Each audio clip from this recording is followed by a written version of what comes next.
자, 그다음 세 번째 방수하고 단열입니다. 방수는 뭐 크게 난이도는 뭐 높진 않습니다. 높지 않고 이제 방수 관련해서 절제는 그 중에 방수 관련 중에 아스팔트 프라이머.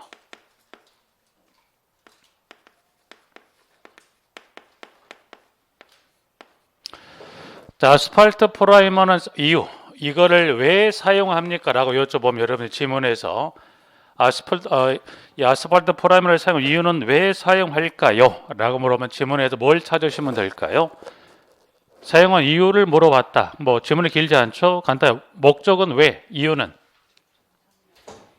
부착력 또는 접착력을 높이기 위해서 그렇죠. 부분들은. 그래서 지금 보시는 그 양걸 1번의 지붕 방수 관련해서 재료 관련해 동그라미 1번의 기역에서 기역번은 그 두 번의 끝부분에 아스팔트 피막을 형성해 접착력을 또는 부착력을 높이기 위해서 높인다라고 해서 이유는 왜? 이거는 부착력을 높이기 위해 사용합니다라고 해서 문항이 나와 있는 부분들이어서 정리 여러분들이 아스팔트 프라이머를 주고 뭐를 물어보나 뭐를 찾는 예를 들어 혹시나 이거를 이유를 찾는 걸 물어볼 수도 있는 거고요. 아니면 반대로 이와 같은 이유에 따라 선택된 재료는 뭡니까? 라고 물어봤을 때 반대로 뭘 찾는 것도 이걸 기억하시죠?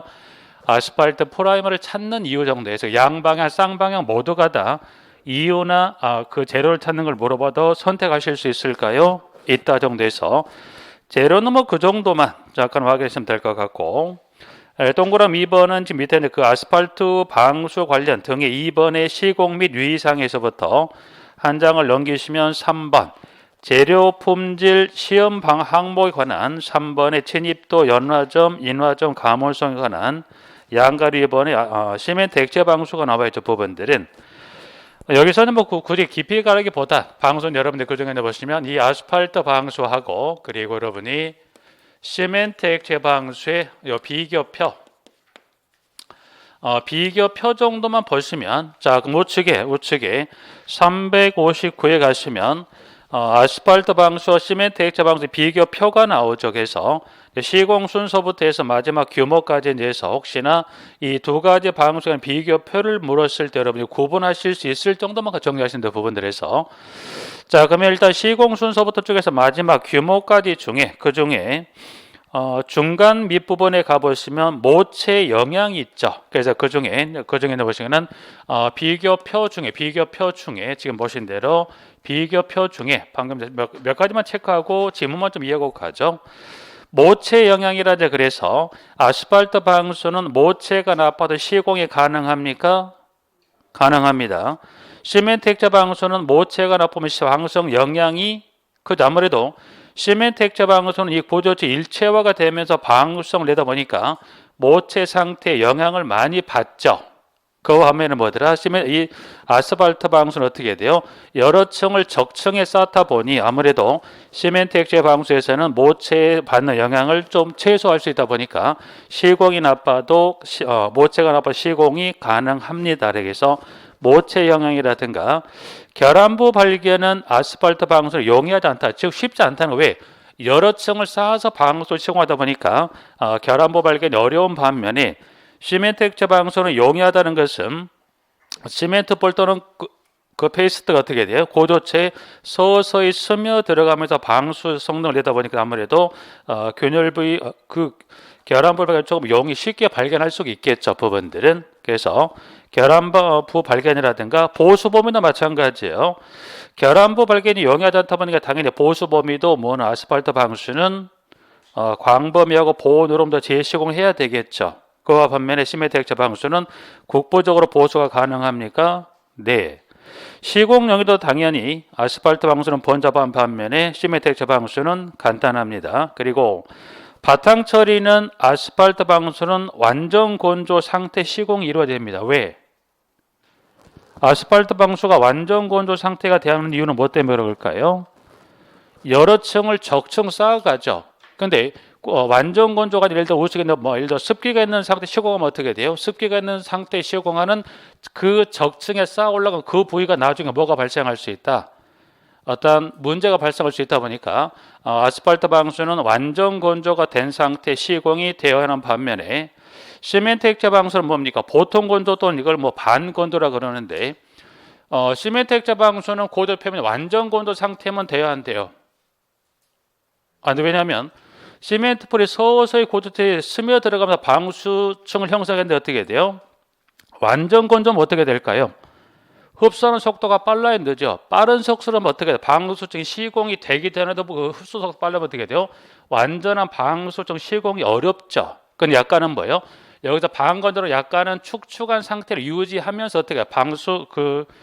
시멘트 풀을 칠을 해야 된다는 거기 때문에 마지막에 나와 있는 그 방수 처리 정도까지 이제 해서 일단 그 중에서 모체 영향이라든가 모체 영향, 결함부 발견, 보수 범위, 시공 용이도, 바탕 처리 정도까지 이제 해서 두 가지 방수표 비교. 이제 그 정도만 비교하면 아스팔트 방수는 방금 봤던 이 재료에 관한 부분하고 비교표 정도만 정리하시면 이 아스팔트 방수, 시멘트 액자 방수 요 정도 큰 무리 없이 정리를 가능할 것 같고 실무점을 놓고 봤을 때 그렇다는 겁니다. 부분들은. 자, 밑에 양가로 4번에 도막 방수 있죠.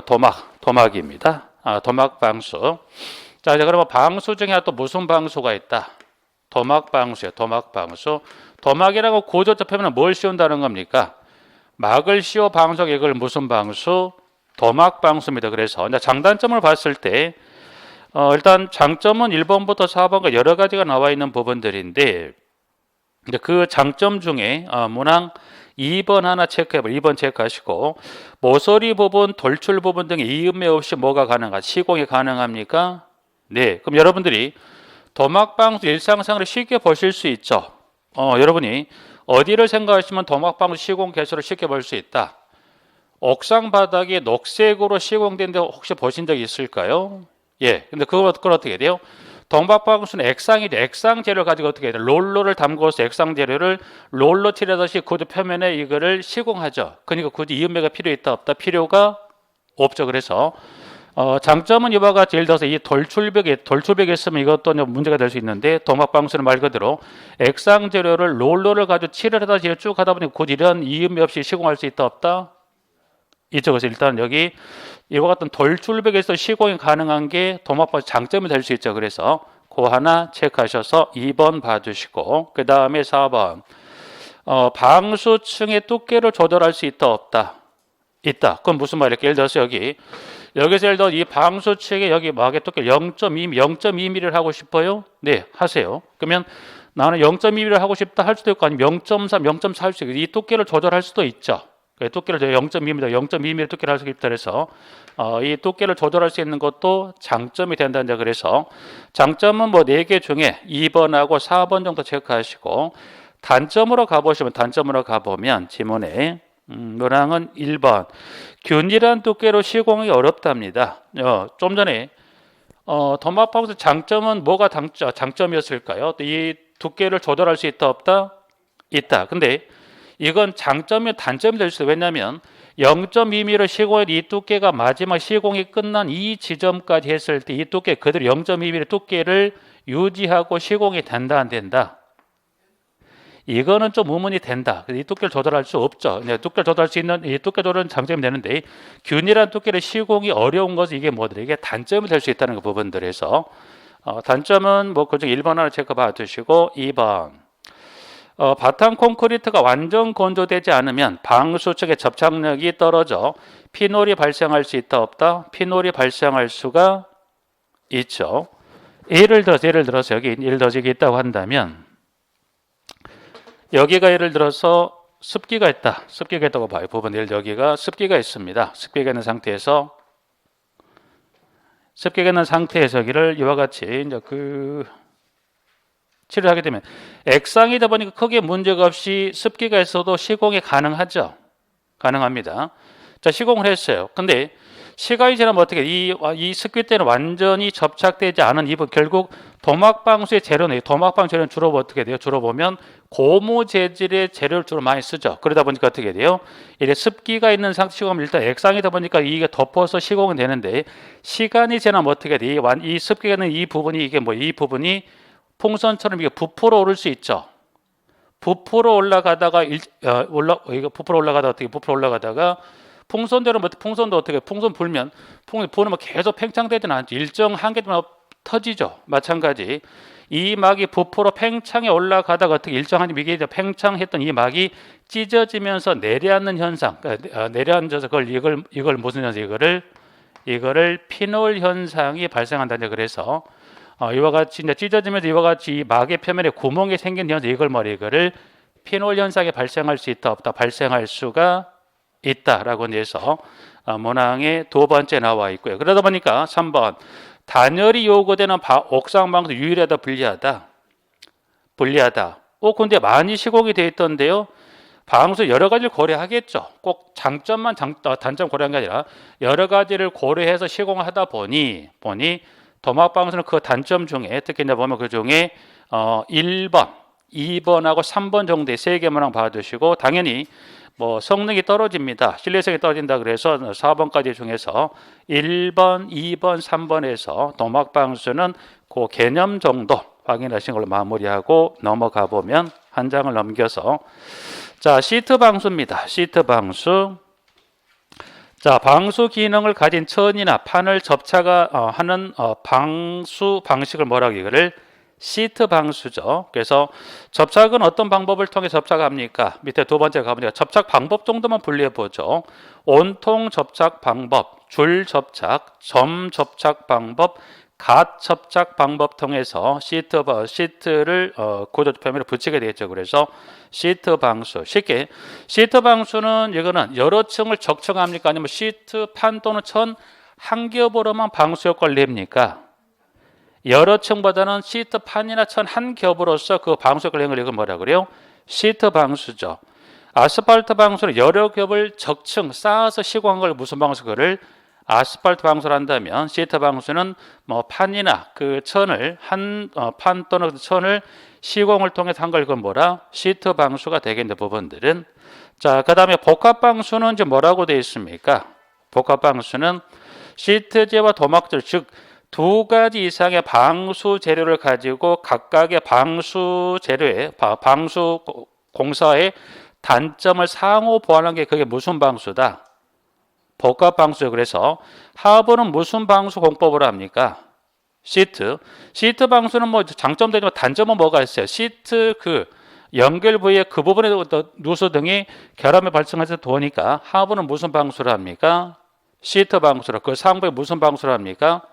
도막 방수 시공하면 그 시트와 도막방 각각의 단점을 상호 보완할 수 있겠죠. 그게 무슨 공법, 무슨 방수?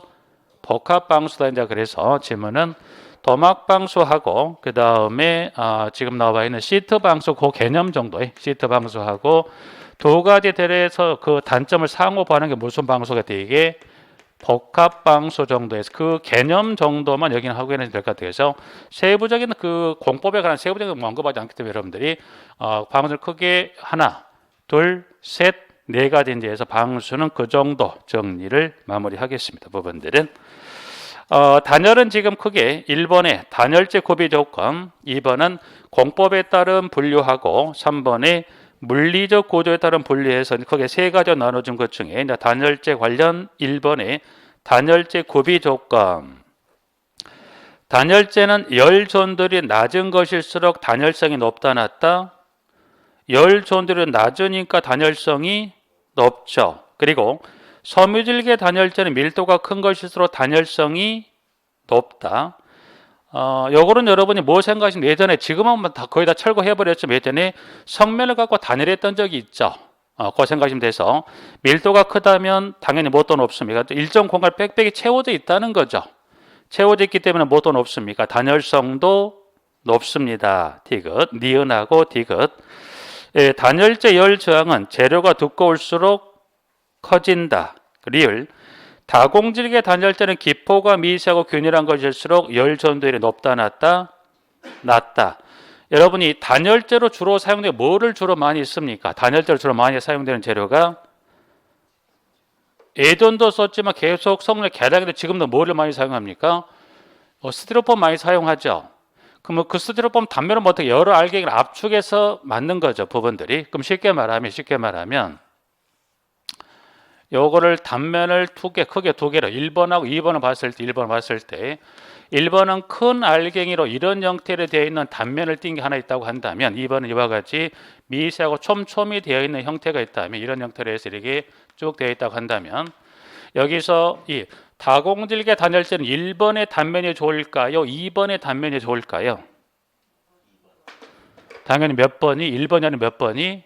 2번이. 이 표현은 뭐라고 표현할때요? 지금 여기 나와 있는 대로 다공질계 단열재는 기포가 미세하고 균일한 것일수록 열전도율이 높다나 열전도율이 낮겠죠. 부분들에서. 그러니까 해서 2번에서 문항 리을 나와 있고요. 단열재는 함수율이 증가, 열전도율이 높아진다, 낮아진다.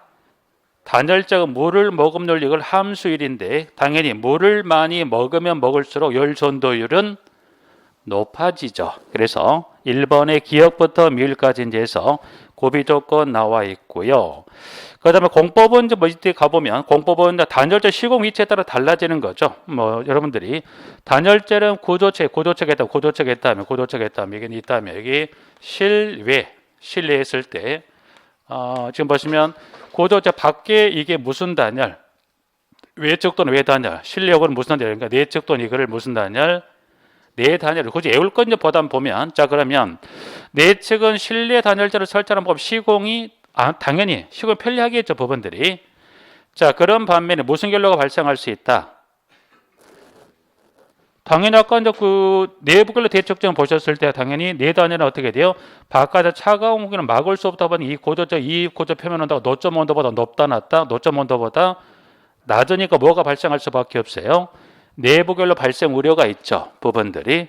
그러니까 주로 여기는 무슨 난방에 지금 적합합니까? 난방은 지속하고 간헐 난방 중에 간헐 난방에 적합하다. 그래서 기억은 B번에 내부 결로 발생할 수 있습니다. 그리고 여기 간헐 난방에 적합하다. 그래서 B와 C 정도 체크하시고 외측 단열은 단열재를 어디에 시공을 했다는 겁니까? 단열재 시공을 바깥 시공했죠. 그래서 시공이 어렵고 복잡하죠. 그리고 무슨 난방 유리합니까?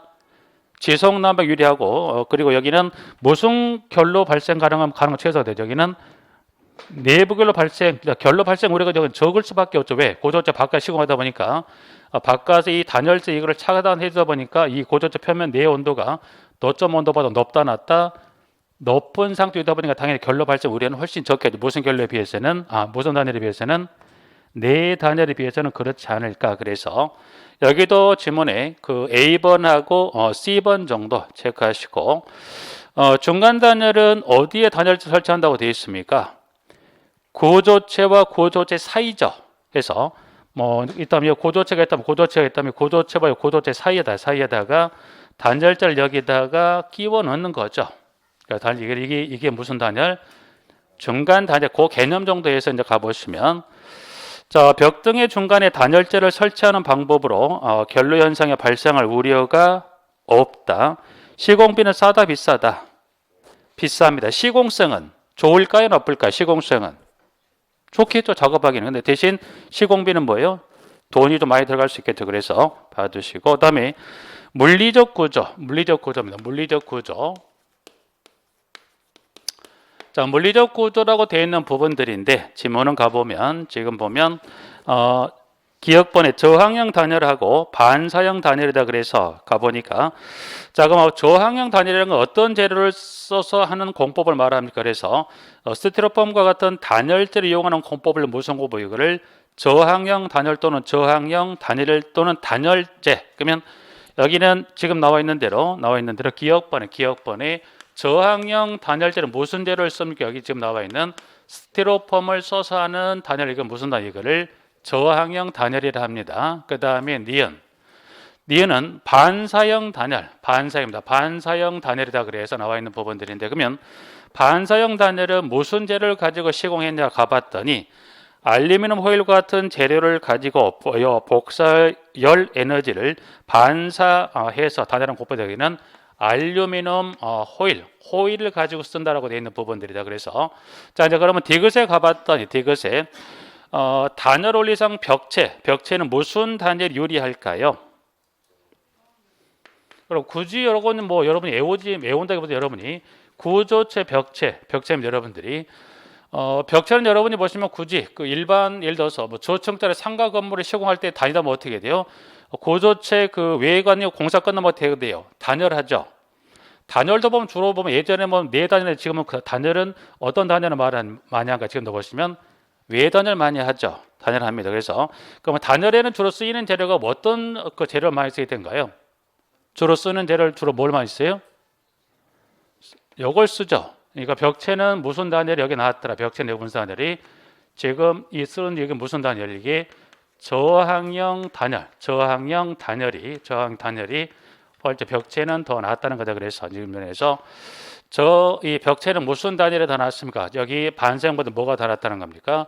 저항형 단열이 뭐 하더라? 더 낫더라. 이제 그래서 지문에서 디귿번까지. 그래서 단열은 세 가지입니다. 구비 조건이라든가 그리고 단열 공법에 따른 그리고 3번에 물리적 구조에 따른 해서 총 세 가지 관한 부분이 나와 있고요.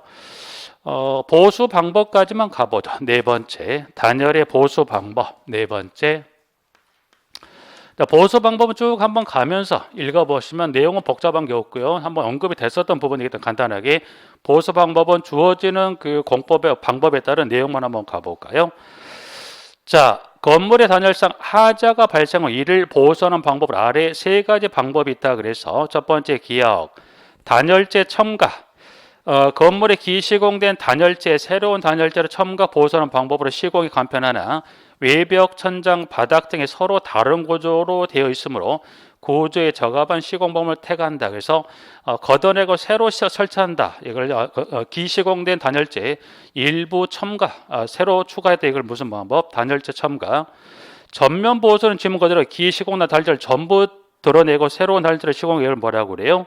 전면 보수 방법. 그리고 디귿 단열재 충전 주입이라는. 그래서 건물의 벽체나 천장 등의 중간이 비어 있는 경우 이 공간을 충전 주입 단열 효과를 얻으려는 방법. 이게 무슨 방법? 단열재 충전 주입 방법이죠. 부분들에서 이 세 가지 크게 어림없죠. 이 주어지는 방법에 따라 여러분이 그 용어의 의미는 크게 어림없기 때문에 여러분들이 세 가지 중에 주었을 때 여러분이 주어지는 방법에 대한 요 의미는 크게 어림없기 때문에 그 정도만 구분하시면 어렵지 않게끔 풀어 가실 수 있을 걸로 봅니다. 부분들은 같이. 자, 그렇게 정리를 좀 하시고요. 여기까지가 이제 보면 01에 지금 01 고조체 보존 관리 관련해서 정리했던 게 정리는 지금 쪽에 뭐까지 정리했습니까? 균열부터 해서 지금 단열까지 해서 출제를 쭉 정리했던 부분들인데 여기다 보면 여러분이 지금 균열부터 단열까지 여기서 처음 보진 아마 않으셨을 거예요. 공부했던 부분들인데 좀 중복이 된 부분이고 중첩이 되는 부분들인데 여기 이제 균열에서 지금 단열까지 중에 보면 근래도 출제를 좀 보이고 있는 부분들 그중에 특히 꼭 주의할 그 중에 보시면 여러분들이 결론입니다. 그래서 결론은 출제를 좀 꾸준한 편이에요. 여러분이 결론은 좀 방금 봤던 지나왔던 부분들 중에 결로에 관한 부분들은 특히 아까 봤던 결로 종류가 뭘 주의하시라고 그랬어요. 결론은 그 중에 꼭 뭘 결론을 보면 그 결로 정도에 대한 대책이 있었죠. 대책은 표면 결로하고 내부 결로 그 대책에서 결론은 가장 이 지금 균열부터 단열까지 했을 때 가장 빈도가 높게 그리고 좀 출제를 꾸준히 유지하고 있는 결론을 좀 주의하시라는 부분을 말씀드리는 거고요. 그 다음에 이제 보시면 방수하고 그리고 균열 정도의 균열입니다. 균열. 지금 그 외로 지금 했던 열교하고 단열은 뭐 그 출제 빈도는 높진 않아요. 그다음 그 부분하고 그다음 출제 빈도 좀 낮은 게 단열하고 그다음 열교하고 그다음에 이 단열하고 열교 각 한 번씩 출제가 됐어요. 단열은 아마 14회 단열은 14회 때 한 번 출제가 됐었고요. 열교는 이게 13회 출제가 됐었기 때문에 빈도는 꽤 높게 차지했기 때문에 공부할 때 가장 순위로 봤을 때 1순위 여러분이 가장 뭐를 꼭 주의하셔야 돼요? 결로. 그 다음에 두 번째 뭐를? 방수하고 균열을. 그리고 각 한 번씩 출제가 되긴 했었지만 뭣도 한번 의미 정도만 확인하자. 지금 마지막 봤던 단열하고 뭐예요? 10개 정도는 해서 그 정도만 좀 정리해도 될 것 같습니다. 그래서 고도체 보존 관리는 총 했던 것 중에 좀 주의해 보시고 가장 순위는 뭐를 결론은 꼭 주의해줘 출제를 하고 있기 때문에 결로하고 방수하고 균열 정도는 정리를 해 두시면 될 것 같습니다. 그 정도 주의하시면 정리하면 될 것 같고요. 오늘 일단 여기까지 좀 정리하고 다음 시간에 02번에 나와 이제 공동주택의 그 주택외로 설치가 되는 부대시설하고 봉의시설 관리에 관한 부분 관련해 설치에 관한 규정에 따른 법령 규정을 다음 주 시간에 이 부분을 정리하도록 하겠습니다. 오늘은 여기까지 정리하고 마치도록 하겠습니다.